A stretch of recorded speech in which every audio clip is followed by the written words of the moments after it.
Like everyone's here. Hello, my name is Debbie Doyle. I'm the meetings manager here at the American Historical Association. Thank you for attending our poster lightning round, which is part of the AHA Colloquium series of Virtual AHA. We're excited to have you join us and are looking forward to a productive discussion. I would like to thank our generous sponsors, the National Endowment for the Humanities, the Stanton Foundation, the History Channel, and Oxford University Press. You can support virtual AHA and other AHA activities by joining the association, or if you're already a member, making a donation today. We'll post links with details in the chat. A few logistical things to consider before we start the conversation. By registering for or participating in the AHA's webinars, participants and panelists agree to abide by the AHA's Code of Professional Conduct. Once the lightning round section of our webinar today is concluded, you'll have the chance to select breakout rooms to ask questions of the presenters. You can select the breakout rooms yourselves and move between breakout rooms to join different conversations. If you would like to be part of a conversation on social media, remember to use the virtual AHA hashtag. Finally, a quick reminder that the webinar portion of the discussion is being recorded, and we'll share the recording on YouTube. I'll now introduce our first speaker, and then I'll introduce each successive speaker as we move through the lightning round. The first speaker is Andrew Bartlett of the University of Colorado at Boulder. Thank you. Hello, trust you can all hear me. I'm at home today. Let me share my presentation.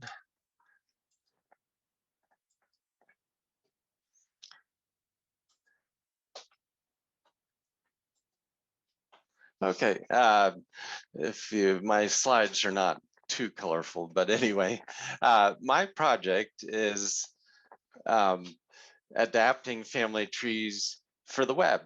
This is something that's a common ingredient in many historical sources, but is in the paper form is not easily, not really suited for what everyone does nowadays, which is looking at computer screens. Here's a little sample, and you've all seen these charts. The standard form is ancestors above, descendants below, all those twigs going different directions. And if you want to show a marriage, you have to somehow make a note. You can't really clearly show more than one family on a chart. So in this case, as an example from a famous source, this is Edward Sambar's great, it's like an atlas of Islamic families. But in any case, he is shown as these little footnotes. Here, I'll scroll over. Can you see my arrow? I think you can. Okay. Well, those little notes is what he's done to connect to other families, and he's listed them all down here. And so when you look, that's the best you can do on paper. But suppose you want to take advantage of what the web does great, which is navigation. You might think, well, what if every time you had one of those notes, you link to another page, the page on which the married in family appears. And so that's a very primitive way of digitizing family tree charts. The trouble with that basic attempt, if I put a big X here, is that it doesn't have a natural way to explore. I mean, it just gives you a bewildering array of different directions you might go. And so I've been thinking a lot about how to give students a logical way that you can explore left and right, up and down. Now in geography, maps have successfully been put on the web. We're all familiar with Google Maps. The maps have a very natural X and Y. Latitude and longitude. Well, latitude is really a function. It's not just a simple X and Y. It's an algorithm of the latitude. Let's see if I won't waste too much time with Google Maps, but you're all familiar. Oh, okay, you know how you have this wonderful ability to move every direction and to zoom in and out. So let's, oops, let me share what my idea was. Back to my presentation here. So I thought, well, what axes might you use for historical and genealogical information? Well, you would swap the axes and show time on one, whoops, oh, shoot, let me get out and go back.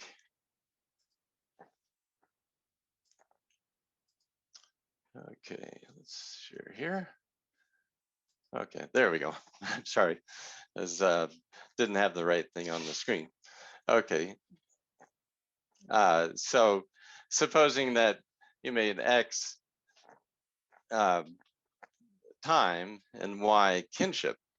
So the idea being this way, you only have one logical right, one logical left. You're going forward in time, backward in time, instead of having that whole huge selection of family links that you might make with a traditional chart. So I'll just demonstrate it. And Victor, I will post these too, so everyone can try them. But let's see, first I will share.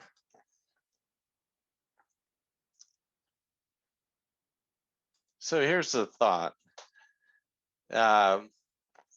So the same chart which I showed earlier, you put sideways and you only concentrate on a single generation.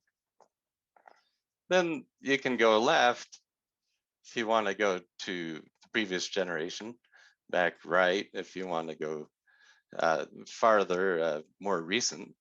And the fun thing about this is then everyone gets stacked up, you see, in these huge piles of families.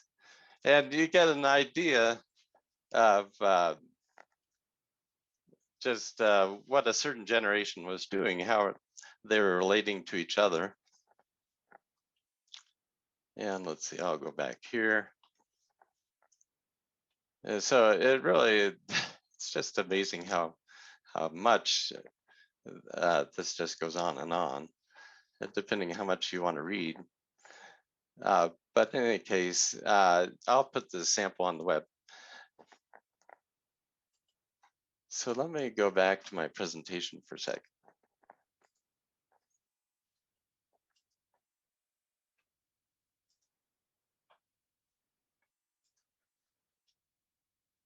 So this is an artistic rendering, you might say, of historical families. And so I wanted to make the point that it's not just art. It's there's projects you could use as history teachers making use of this kind of representation of families. I don't know if in 3 minutes I can go through all these examples I've set up, but I'll have the slides available.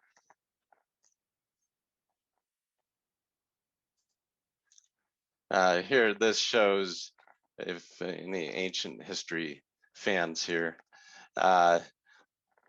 if you want to show intercession and a different kind of intervention, you can see that Ptolemy has either sons or sons-in-law in the kingdom of Macedon for 4 successive rulers. You can show unexpected connections, which in the traditional charts would not be apparent. In this case, between Julius Caesar and his murderer, they're only a couple steps away by marriage connections. So the traditional chart, you're gonna find in every source out there, this family in one chart, that family in the second chart. this family in a third chart. And so the closeness isn't immediately apparent.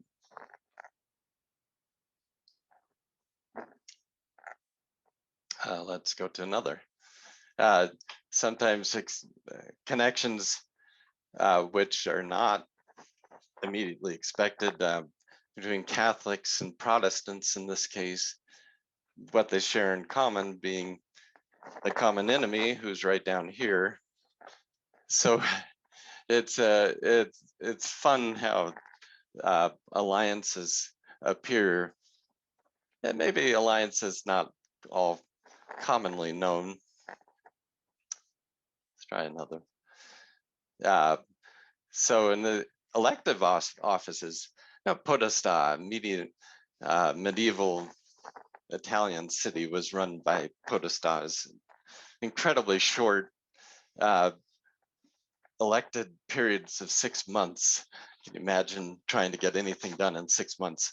But in any case, so if the chart reveals, if normally you get a list of these names, but when you find a family connection, as let me move this, as you do here, you happen to notice that 2 steps away, we find a relation. There, the wife of one Podesta is somehow related to the previous one. You don't know. You can read, but maybe you wouldn't have ever thought to read without looking at something like this.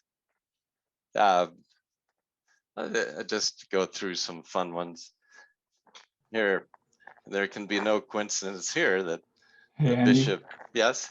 That's Are we run? Yeah. Oh, is it time? Okay, let me, I'll share my link. And anyway, all these, Victor, when I have a moment, I'll upload these and I'll put in chat a link to them also. Sounds good. Very good. Thank you. Sure. And I'll now introduce our next speaker, which is Tara Chadwick from History, Fort Lauderdale. Greetings, everyone. Bashkin Wabogwan, Indigenous Cause, Wabgani Sun Gaunji, Odadisian, Ginu and Dodam, Bangini Gagiged, Niwi Miguchuin, Dam Hegio Mayan, Gaini Miguchuit Tagusian, Ejiquitun, the Gainawain Dang Yao, Mino Bimods Young Omanungum. Just wanted to say some words of greeting and say thank you to the AHA for having this amazing virtual platform where we can share our work, even though we weren't able to all meet in Seattle as planned. My name is Tara Chadwick, and I work as the curator of exhibitions at History Fort Lauderdale. I'm a Maya, English, and African woman. I'm born in the Great Lakes area, so hence my practicing of Ojibwe, because if I don't practice, I'll lose it. And in that greeting, I just wanted to give my respect to the original caretakers of this land. So the poster that I prepared, which is the first formal academic presentation that I've done outside of a community-based setting since 1994. So I'm a little nervous. The last one was the Society for American Archaeology. I was talking about archaeology as a form of colonialism. And now we've graduated to talking about the importance of repatriation. And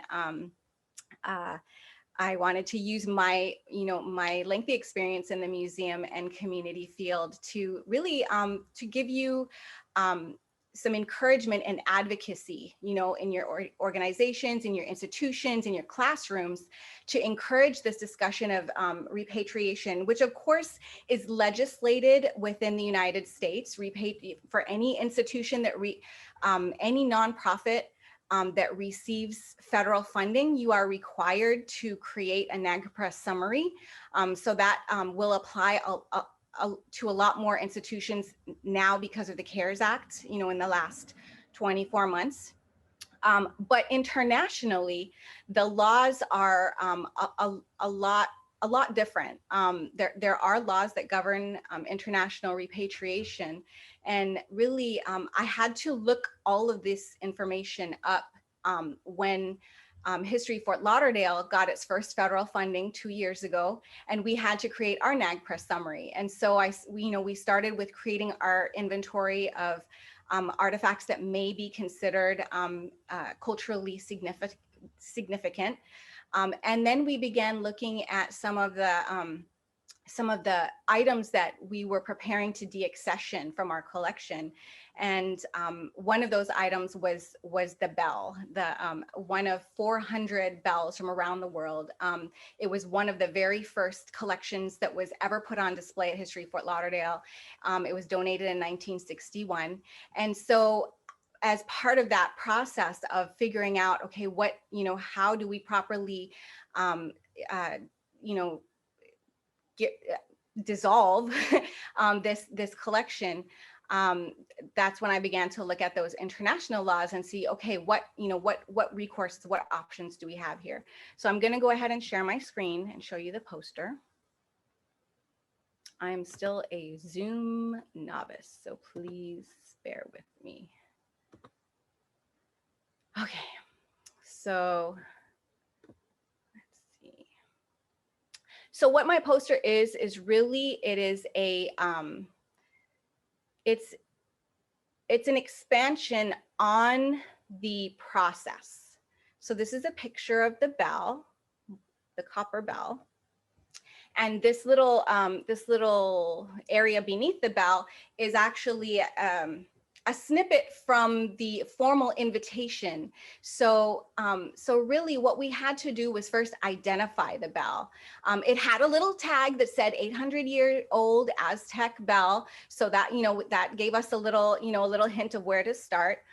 And I used to work for the Department of Archaeology, now known as the Institute of Archaeology for the National Institute of Culture and History in Belize.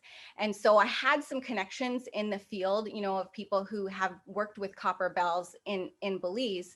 And so I called on them really to help me figure out who to connect with that could identify potentially the source of the bell, of course, without, we didn't want to do any of the, I can't remember the name of the process right now, but the one where you have to drill 10 milliliters of the substance and send it off to get tested. We didn't do that because we didn't want to destroy the bell. So with the wonderful help of Scott Simmons, who I believe is at University of North Carolina, in addition to Elizabeth Graham, we were able to source the origin of this particular bell to central Mexico. And, I just want to say, it actually took a lot of advocacy on my part to get my administration to agree to do this, because there's no funding for this type of thing, it's just because I really wanted to be able to send, and we have still 300 more bells, right? But, it's the process of identifying the people who can, positively identify the source of this original, this original artifact, and then make the connection with the country.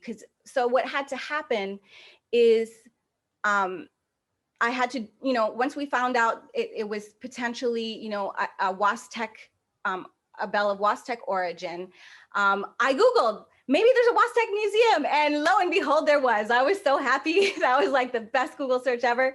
And it's part of the, of INA in Mexico. And so we had to request, almost request an audience of INA to take a look at the bell. And again, they don't have funding to do this either necessarily, but eventually we did receive the request from INA to process the repatriation. This took about 2 years, all in all. And so, the bell, like I said, it was part of the Henrietta. I think I might have had a picture of her in here somewhere. Did I? Somewhere. Oh, there she is. This was Harriet Hawkins Adams. That's the lady that, she was the bell collector. And, these bells are from all over the world. And, you know, in the 1960s, they told the story of 19th century colonialism, really, you know, like when she traveled, she bought a bell. Sometimes it was from the craft shop. I don't know where this one was from. And sometimes when other people traveled, they would bring her back a bell. And it was, you know, it was a big to-do. But nowadays we're like, you know, we don't want dinner bells in the collection. They don't really have to do with Fort Lauderdale, even though they do tell the story of the, you know, of the colonization, of the development of the city. So once we knew that we were going to repatriate this bell, we put it on display for the community one last time, because it hadn't really been on display since I think maybe the 1980s. We did some research about the relevance of the bell, as well as those locations, the possible locations that they could have been, you know. I was completely relying on the experts, on the metals experts that we that were, you know, that identified the like the iconography on the bell as Wastec, but also these bells were used in trade, so it was a little difficult, you know. Like I did get a little bit of pushback from Belize. Like they're like, well, how do you know it's from there? You know, like it could have been, you know, it could have been traded to our area, and you know, we don't know. You know, maybe it was from a funeral in Belize, but I had to rely on the metals experts, and I went, you know, we went with their recommendation. And then how many minutes do I have? What? That's time. Okay, so anyways, I'll be able to share the rest of the presentation in the breakout rooms, but I just wanted to bring it back from the, you know, from the bells on the early San Bartolo murals all the way to the tinklers that are worn on the jingle dresses in the Great Lakes region today.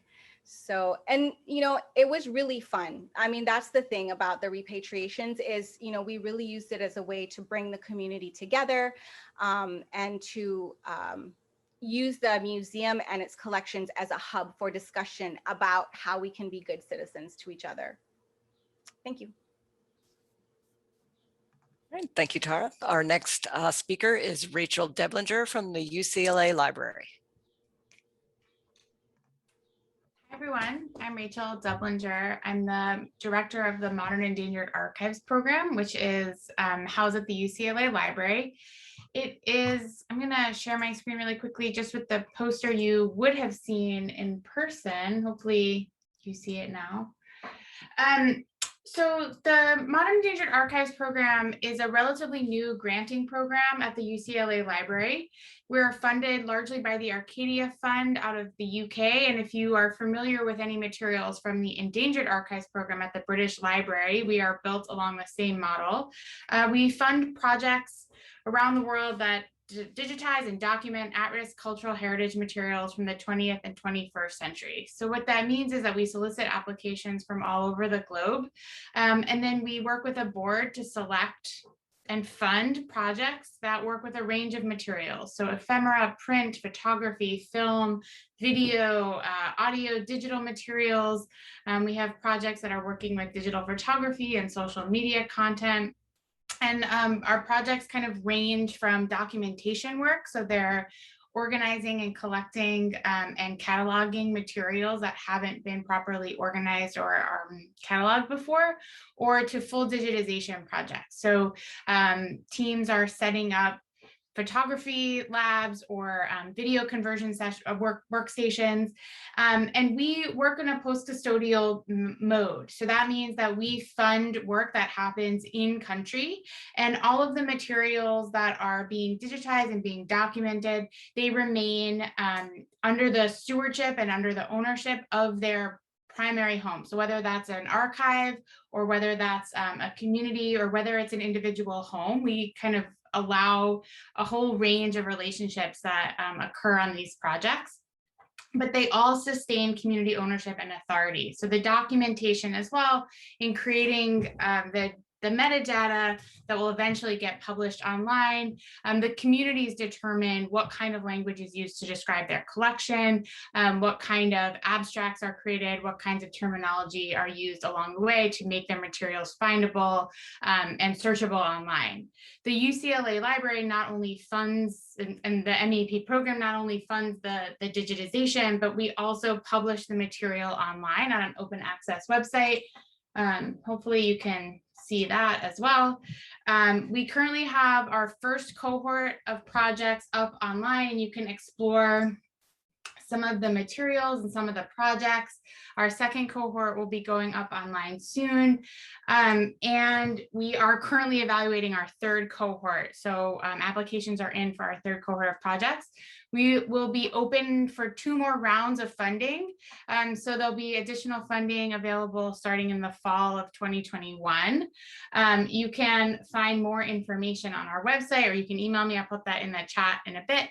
But what I wanted to highlight a little bit today was that, this program was really designed in recognition of the risk and precarity of so many communities around the world, of the displacement of so many communities, and really the kind of disregard for a lot of cultural materials, the impact of climate change on archives, even materials that are well cared for are degrading given the displacement of communities, community elders, but also climate change and other kinds of communal and social changes.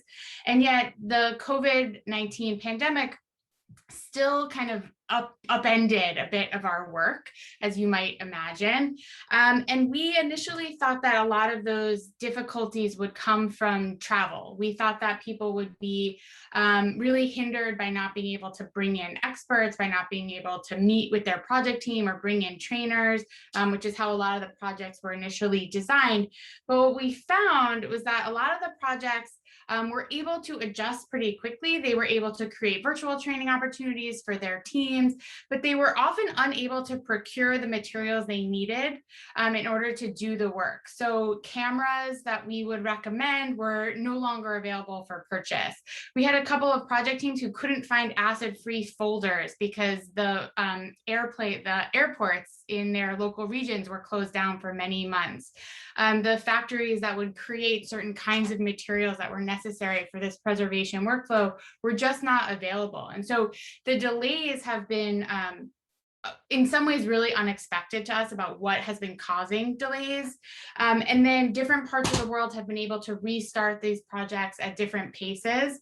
And we are working with each project team to allow delays as necessary to make sure that they are being safe and successful, and that they're bringing their team together in a way that only if they are all safe and healthy to do so. So there's been some inconsistency over the past year about our project team starting and stopping. So if you want to explore, we currently have 1 collection available online. There's a collection of ephemera from Barbados. You can kind of search through it here. In the next few weeks, we anticipate publishing at least 1 more collection about farm records from Brazil, if not a second collection with audio materials from India. So over the next few weeks, we'll be publishing more materials. And yeah, that's what I wanted to share. So I look forward to joining you, for you to join breakout sessions with questions or to get in touch with questions. Thanks. Thanks, Rachel. I'll now introduce our next panelists, William Kurtz and Kathelene Colo from the University of Virginia. All right. Thank you, everyone, for being here today. I will try to keep this as to the point as possible. And I just want to tell you a little bit about our poster, which is all about letting you know of a digital project that we are doing at the John L. Now III Center for Civil War History at the University of Virginia. We started this project back in 2016. So prior to the awful events that happened in Charlottesville, which is the city where UVA is located, prior to those events, we wanted to know if there was more to the story than of the Civil War in Albemarle County, which is where Charlottesville is located. Is there more to it than what you see when you walk around the streets? When you walk around UVA, you walk around downtown Charlottesville, and all you see are Confederate monuments. So we said, well, let's see if there are any local Black soldiers and sailors who served during the Civil War. And in fact, there were, this poster is out of date already, 250 Black soldiers and 6 sailors from Albemarle County who served during the American Civil War. Their service was vital to ending slavery and saving the Union during the Civil War. They're a small part of a much larger story of 180,000 African-American troops that served in the Union Army and about 20,000 that served in the Union Navy. So we want to acknowledge them for what they've done. We want to acknowledge that their story has not been told locally. We are really the first people to tell their story, except for a handful, really just one individual, a man named James T.S. Taylor, who was very prominent in African-American politics after the Civil War. He's really the only one that people knew about in any great detail before we started doing our research. So let me move over here to the right-hand side of our poster here and just give you some of the key findings that we've found, some of the interesting things. Well, first of all, most of these men were enslaved at the start of the Civil War. We think that around 50 were free. That number might actually be a little bit lower with some of the more research that we've been doing. These numbers shift as you get better sources, of course. And then we just don't know about, about a third of them. I suspect many of those, probably most of those men were enslaved as well. Now, only 14 of our men actually enlisted here in the state of Virginia. The rest of them enlisted in 20 other different states. And why is that? Well, they were taken forcibly by their slave-owning families and moved to places like Kentucky and Missouri en masse. They were sold individually to places like Louisiana and New Orleans. And then if they were lucky enough to be free or to have been recently manumitted, state law tried to prevent a population of African Americans from growing up in Virginia. And so they were forced to leave to the north. So that's why you see in this map right here, and you can zoom in if you go to the AHA website and see some of the details a little bit more clearly. You can see all these men up here. This dark blue on Missouri shows that most of the men enlisted in the state of Missouri. Now, this was not an easy decision for them to make. Some of them had to run away from their families to enlist. Some of them left their families behind and didn't know what was going to happen to them. And these men paid a price for what they did. They paid a price for their service on behalf of this country and saving and uplifting the rest of the African American community by ending slavery. 28% of these men died in the service, 28%. The overall figure for Black soldiers who died in the Civil War is 18%, which is absolutely staggering, but 28% of our men died. And they didn't die in combat for the most part. What happened to them is they died of disease. They were put into horrible places like this man right here in the center of the poster, Private Willis Calhoun. He died less than half a year after he enlisted. He died of typhus fever while serving in Morganza, Louisiana, which was one of the most unhealthy places you could have served in the entire Civil War.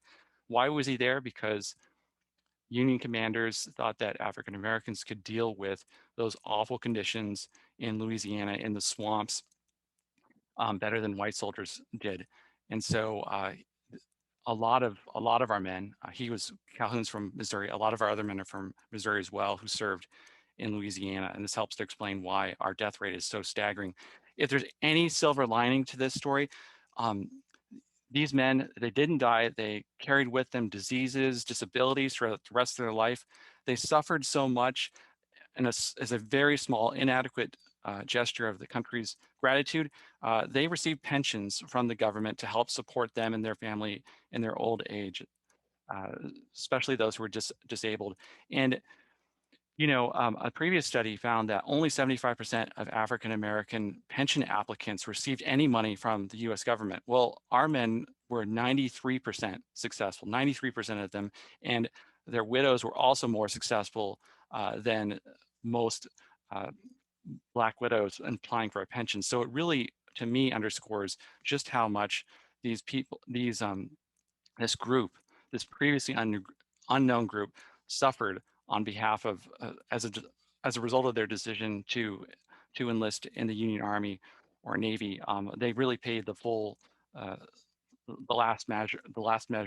They sacrificed themselves to achieve these great ends of saving the Union, defeating the Confederacy, and ending slavery. So with that, I'm going to turn it over to Katie, who designed, Catherine Colo, sorry, a wonderful 2020 summer intern who designed this poster. I told her the last AHA poster I did was a wall of text. Katie, you gotta do something better, and I think she really did. Katie. Well, thank you for that that transition. Yes, so I really wanted to approach this poster as an opportunity to showcase a lot of the different data we have. I think that's one thing that's so wonderful about working in the digital humanities is often you've got a really wide range of information to communicate. So the solution to me actually was to approach this as if we were in the natural sciences so that we would really have a chance to showcase a lot of information very quickly. Largely, the inspiration came from a man named Mike Morrison, and he has a really wonderful YouTube video about sort of making a better research poster in less time. And that was geared towards people in the natural sciences, but it was a pretty natural fit here too. So if you're more interested in that, definitely feel free to join our breakout room, and I'll be happy to share that YouTube video that we used. A couple of quick things to highlight. So right away, we have a very strong visual component with this photograph in the middle of Private Willis Calhoun. We have sort of a thesis, a very basic, intense sentence that we hope will draw people in, and a QR code, because although this was originally designed to be walked past in person, we know it is hard for people often to sort of choose from all of the different options of posters they see. So we really wanted to make it very easy and compelling for folks looking at our information to get a lot more detailed information than we could fit on the poster. All that being said, you'll see on the right-hand side, we were able to fit a lot in. And that is a chance where if we were standing next to this poster in person, it would be super easy for us to look over at the chart and quickly highlight relevant figures, relevant information that we might not be able to remember off the top of our heads. So hopefully this poster is kind of an interesting source of inspiration for you. And if you have the sort of appropriate types of data, I hope that you'll consider using like something like this in the future for yourself and your organization's projects. Just a quick last note, this poster is all about letting you know that this research project is going to be a website with biographies of all these men and their spouses. It's going to have essays, contextual essays to talk about the larger meaning of this project. It's going to have primary source documents. It's going to have digital maps. And so it's going to have a lot of resources that your students could use to, write up a research paper based upon our project, or we hope that you will see this and say, hey, we need to do this for our county in the South too. We don't know this story. Let's go out, find out what it is. Thank you so much. Great, thank you. I will now turn it over to our next presenters, are Kathelene McCarty-Smith from the University of North Carolina at Greensboro and Keith Gorman from Georgetown University. So good afternoon, everyone. It's wonderful to join all these colleagues and looking at all these wonderful research projects and posters. Kathelene and I have been, for the past couple of years, have been conducting a fair amount of research looking at how local and state organizations have been documenting modern war, and from an American perspective. And we were very much interested in looking at World War I in particular, because at the time there wasn't a national archive. And if you compare it with sort of the European experience, when you have national archives, centralized efforts at documentation, the United States was very much behind where things should be.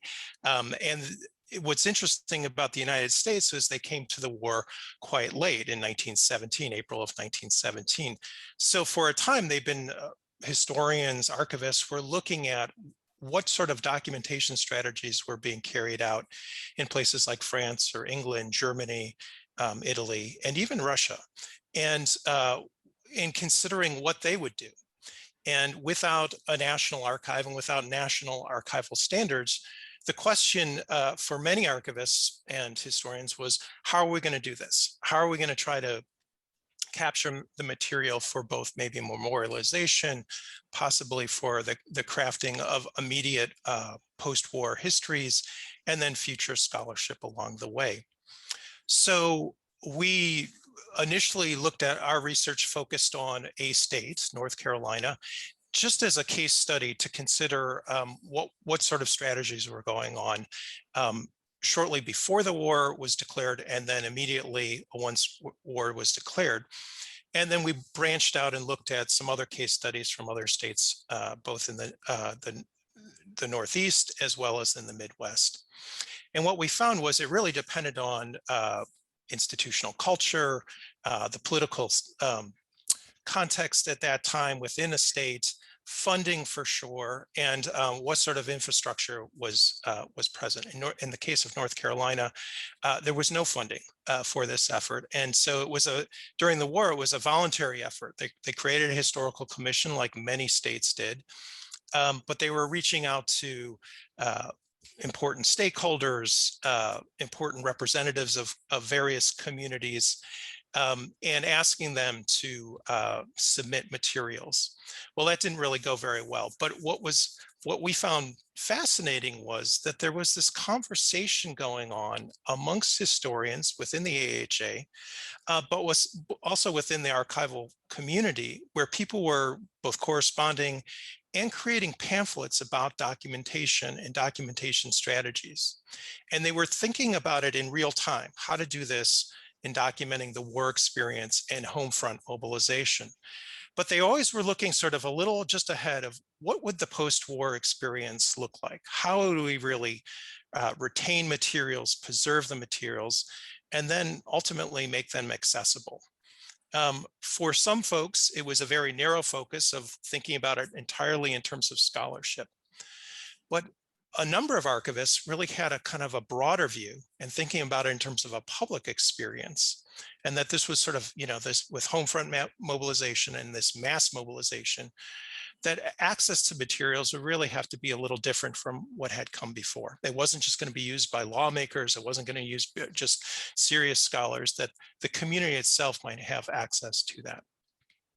So what we saw was that there was this documentation effort. There were pamphlets being generated by Minnesota Historical Society, Minnesota Archives, Texas, New Mexico, Iowa, New York, Pennsylvania, all were generating these pamphlets, but there was no central model. And everyone sort of kept talking about, well, you really need to scope it and manage it to your immediate environment. So that was the sort of during the wartime experience. Once the armistice was declared, and early in 1919, you saw a flurry of activity amongst the archives community and amongst historians about what are we going to do now? Now that we're sort of, beginning the process of demobilization and with troops coming back, how are we going to document this home front mobilization before documents are shredded or burnt? There's a lot of mass burning going on with documents, and how are we going to preserve them, and where are we going to preserve them? And again, without a national archive, it was a very decentralized effort. What we were surprised to find out was that early in May of 1919, an organization was formed. It was called the National Association of State War History Organizations, a very long, kind of awkward name. And what we noticed was that this organization was formed by charter members. There were about 10. It grew to about 16 in the next couple of years. It was a short period of time for this organization, but I have to say it was incredibly influential. So started in 1919, ended in 1923. And this organization really was set up to serve as the poster sort of says, as a national lobbying group, really to talk to the military, the United States military and its archives, as well as different federal agencies and their own individual archives, to both talk about preservation practices, making it accessible, and then assuring that copies of specific records would go to state archives or historical organizations or state libraries. So again, states were doing this at the local level, but they had an eye to looking at the national level as well. Along with this, the organization set out to begin to talk about best practices. standard ways to catalog material, selection criteria, what was important, what wasn't important, and how are you going to preserve the material. Very basic archival practices, but they were trying to do it as a model, which they would then share with other organizations and states around the country. So they are in some ways sort of functioning as this sort of national organization that was going to push standardization of ways to arrange and describe materials. And what we saw was that this effort really moved forward. There was a lot of conversation about it. What we saw was that ultimately they created their own lending library of records that they were going to share out to charter organizations. So the effort was there. It was pushed forward. They weren't insisting on a certain model of documentation, again, based on austerity measures in some states, funding, the political will.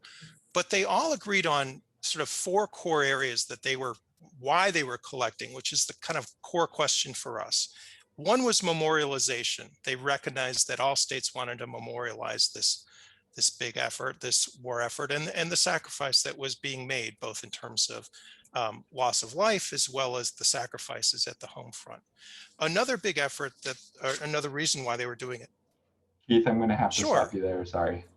So we're just to finish up though, the legacy of it is really the war effort is documented. We have archives, and many of these people go on to form the National Archive. Thanks. Great. Thank you, Keith. Sure. Our next speaker is, make sure I'm right, Nathan Sleeter from George Mason University.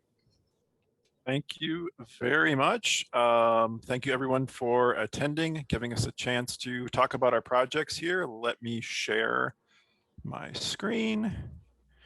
Can you see something that looks like it might be from World History Commons?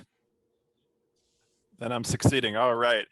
Yes, I'm Nate Sleeter. I work at the Roy Rosenzweig Center for History and New Media at George Mason University. And I'm going to talk to you a little bit about a project we've been working on called World History Commons.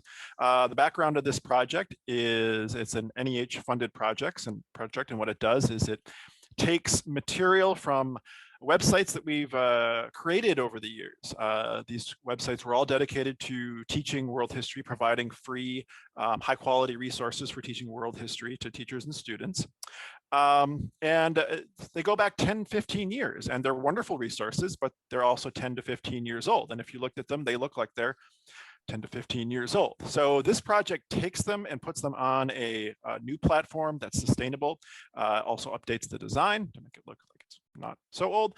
And we're also in the process then of adding new material to kind of fill out what was maybe some of the gaps that were not covered over the years in these different discrete projects.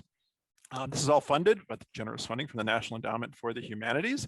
We're also getting funding from ACLS, that's the American Council of Learned Societies as well. And a lot of the original sites were funded by the NEH as well. So this is a way to kind of keep those great resources in the hands of teachers and students who have been relying on them because they're still being used. Some of these other older websites, but in many cases, they get millions of views per year. So we wanted to keep them up and keep them usable for folks. So it's kind of a challenge was bringing these various very disparate sometimes projects like world history sources, women in world history, children and youth in history, making the history of 1989, many days, many lives, the history of the Gulag, very different missions for these different projects, and bringing them under one umbrella was a huge challenge. But what made it easier is that at our CH&M, when we do educational projects, we tend to have one overriding mission. And the mission of our center is, we term it democratizing history.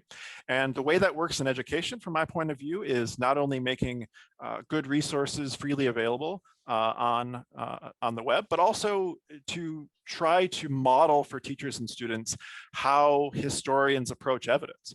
Kind of pull back the veil of how a historian digs into the past and kind of analyzes the evidence to better understand history and better understand the connections therein.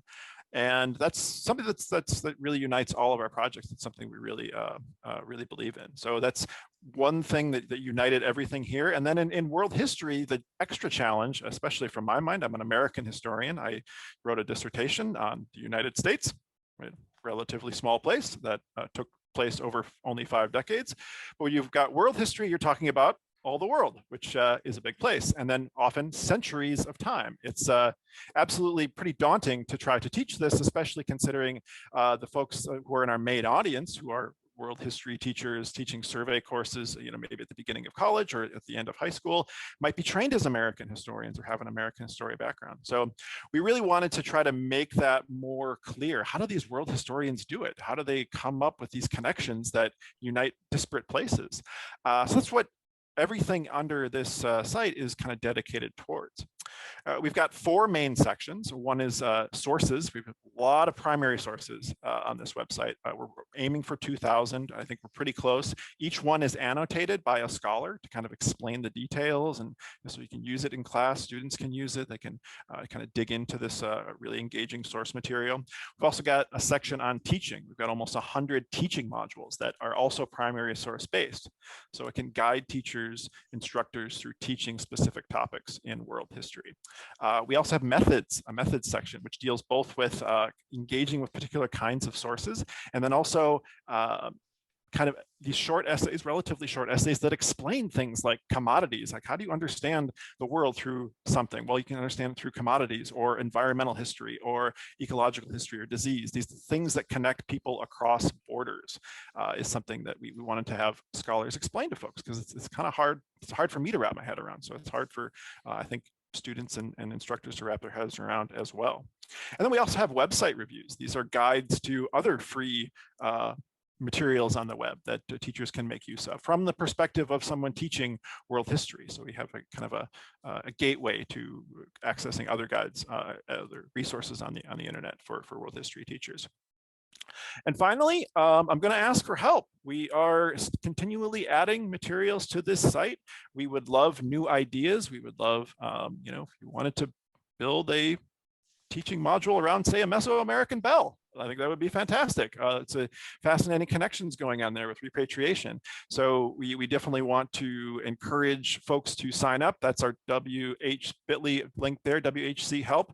If you can fill that out, we'll get in touch with you about possibly adding to the site, and I can provide more details and happy to discuss further in the breakout rooms. Thank you, that's my time. Right, thanks, Nate. Our last presenter is Benjamin Allen Wiggins from the University of Minnesota. Hi, everyone. Thanks for having me today. I just shared a link to our poster in the chat. I'm presenting on behalf of myself and my colleague, JB Shank, and actually, just a whole host of other people who had a hand in our project. So the 3 links I'm sharing with you right now are just ways to explore our project kind of on your own. So rather than share the screen, I'm going to just give you a little overview of what our project is doing and how it might be relevant for you all. So to start with, our project focuses on something we call the CCR. That's not Creedence Clearwater Revival. That's a joke I used at another conference, and it got a few laughs, so I'll do it again. It is the ceremonies and customs of all the people of all the religions of the world. It's an encyclopedia from the 1720s to the 1740s that was kind of one of the first documents to really treat religion anthropologically and on kind of an equal plane, where these were where it showed religions of the world and their ceremonies and their customs. It was an effort between Jean-Frédéric Bernard and Bernard Picart, and this was distributed in sheets, loose sheets, and distributed over multiple decades. And so it's in archives. If you go to an archive, it looks like a book. But this book has an interesting history, as do many early modern books like this that were distributed in sheets. So if you look at it in WorldCat or archival finding aids, you might think that it's this very stable thing. But my colleague JB, who's really a specialist in this text, knows otherwise. He's seen many of these. And what we wanted to do in our digital project is show the diversity of construction of these encyclopedia sets and show that no two are really alike. So there's volumes that have just, for example, the engravings cut out. The Newberry copy has just engravings cut out with no text and pasted into pages. So that's one of the more unique examples. They range from 1 volume to, I think the most we've found is 13 volumes. In a lot of the finding aids and WorldCat listings, you'll see them as a stable 7-volume set or something like that, but it's really anything but. So what we did to allow people, scholars mostly, but anyone who has an interest in this book to explore this kind of on their own is rather than just show links to this, we've tried to put them in an environment where you can explore them comparatively and next to each other. So we use Project Mirador, which is a platform out of Stanford University with many other collaborators across the world. And what this has done, if you look at that last link, you can kind of explore the volumes. You can make them into your own workspace, rearrange them, show things side by side. Eventually, we will upload annotation capabilities. The thing that I want to highlight today is that we're focusing on the CCR. We're focusing on this Encyclopedia of World Religion, but you can deposit any kind of documentation, any kind of digital document in here that obeys the International Interoperability Image Framework, which is really kind of this, we don't need to get into the technical stuff, but it's how a lot of archives are presenting their digital materials now. And so if you can grab that code from the digital object, then you can make your own version of a kind of portal to many different iterations of something, or you can compare art, you can compare literature, you can compare anything that would really naturally lend itself to individual exploration of a many versioned document. And so right now, it takes a little bit of technical know-how and maybe a technical team to stand up a version of this Mirador platform. But we're hoping to work with the Stanford team on a new round of grant funding. I should say our efforts were funded generously by the National Endowment for the Humanities. And we're hoping to build a kind of drag and drop, no programming skills necessary version of this, where you can just add in those links and it generates a platform with your own curated collections, which can then be put into journals and other spaces on any website to allow users to explore these documents kind of coming from their own institutions, but within a unified space. So I'd love to talk more about this. Thanks for your time. Good, thank you. Well, that concludes the lightning round portion of our conversation today. I think because we're a small group, rather than using the breakout rooms, we're just going to invite everyone to turn on their video and ask questions of the presenters. You can use a little raise your hand function if you have a question, and I will try to see people and call on them. Let's see. Gather here.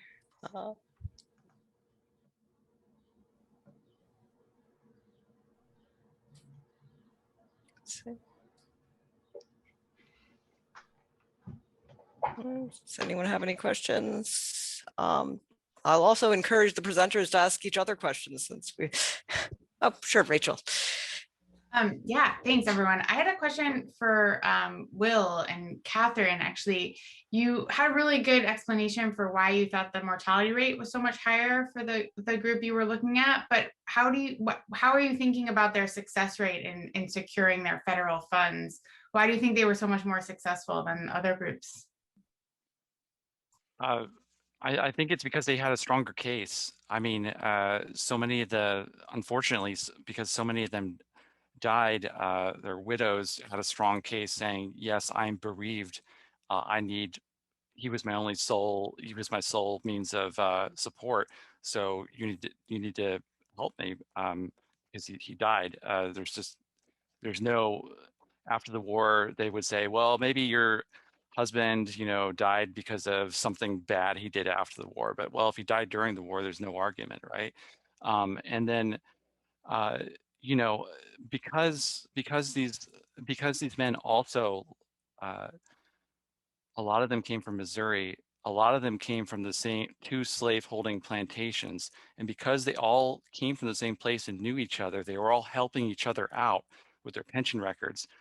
Their wives were not just, it wasn't just their wives testifying, it was their, their cousins, their siblings.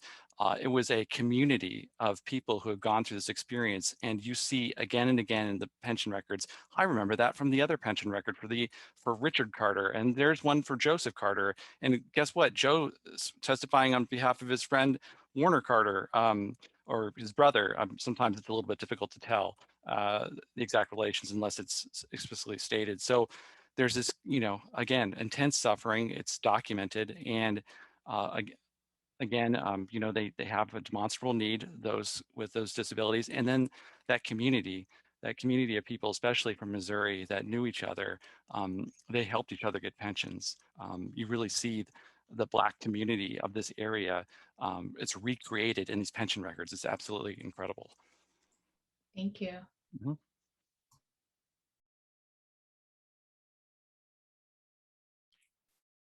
Are there any other questions? I'll ask a question. Thanks to everybody. I really enjoyed all the presentations today. I had a question for Tara A. Chadwick. I thought it was really fascinating how you spoke about all the challenges and the hard work that was done on your project. What are some lessons learned that you might be able to offer to other people working on similar kinds of projects and repatriation? Thanks, Alexandra. Yeah, I mean, I didn't get a chance to actually finish the, like going through the poster with you. So feel free to look it up on the guidebook. I also posted it along with a little bit of the more the theoretical aspect kind of at academia.edu with the same title.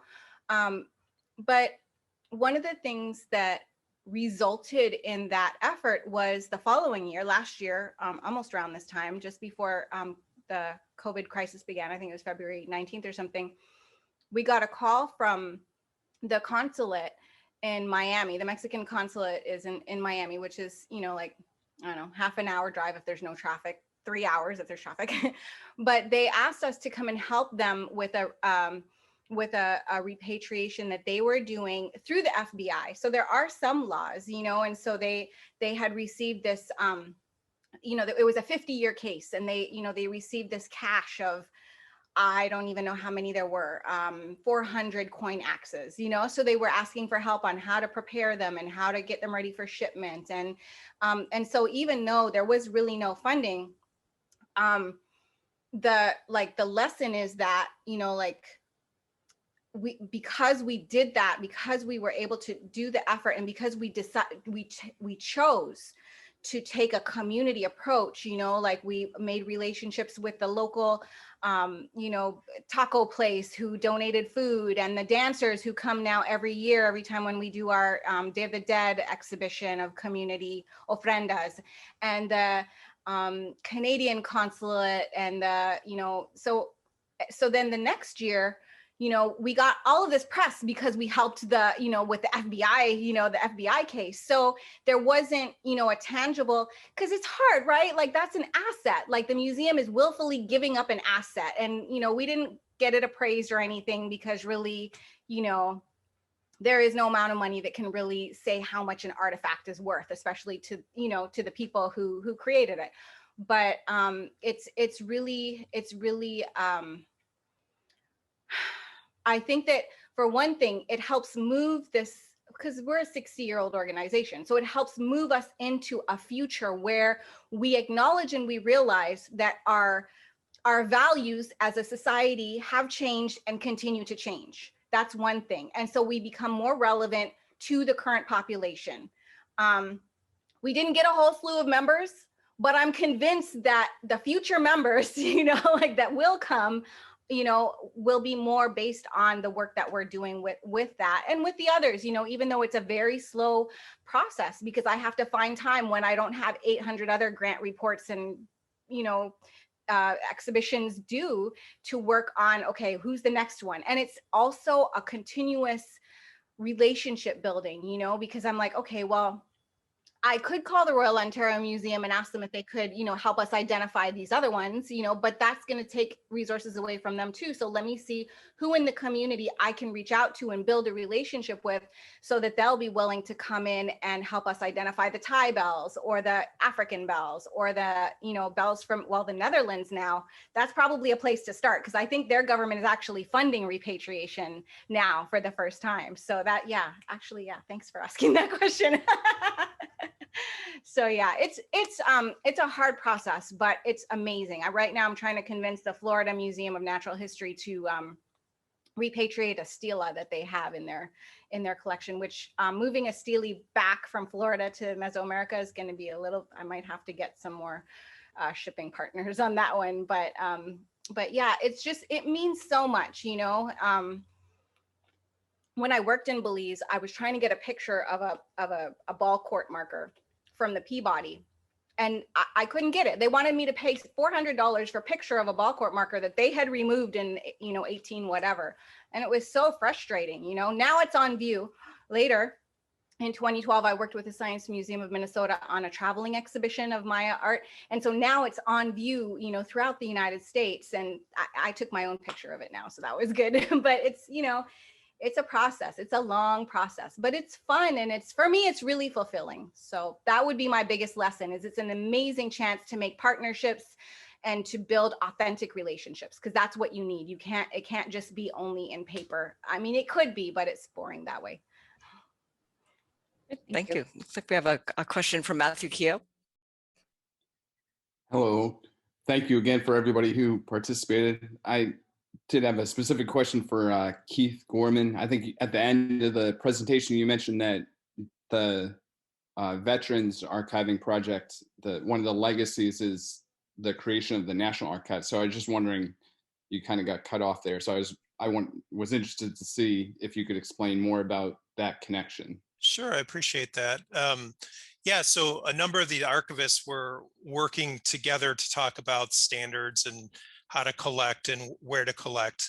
But the conversation for many of them was within the framework of the AHA. They were actually meeting in 1919, 1920, 1921, 1922. The organization had its own sort of mini sessions going on talking about documentation efforts. So there was this cross conversation happening. But the archivists who were involved with this, I would call 5-year project, went on. A number of them served as founding curators, and actually the first head is a gentleman from North Carolina. His name is R.D.W. Connor, who went on to found that. And so what we see is, and we're still doing research on this, the lessons learned from World War I, which was incredibly, it was decentralized, that they learned from that. And so when World War II is approaching, there's this conversation about what are historians going to do and what are archivists going to do in this field, and how are we going to prepare and really centralize efforts to document the war experience, but also really the home front experience. And so the one thing I actually was going to mention is there was a lot of experimentation going on in World War I. So you have these, you know, kind of top-down approaches where state agencies are telling what you should collect and what you shouldn't. But because the war happened so quickly and ended so quickly, There's a lot of experimentation in terms of citizen archivists where it was very decentralized and they were really relying on other people to collect. And what we found, at least in North Carolina and other southern states, was they were actually cutting across racial and gender lines, where they were engaging those direct underrepresented communities and encouraging them to give. So there are these interesting intellectual and sort of methodological threads that were happening and kind of weaving their way through the war experience and the post-war. And you find that coming up again, bubbling up in World War II. Thanks for the question.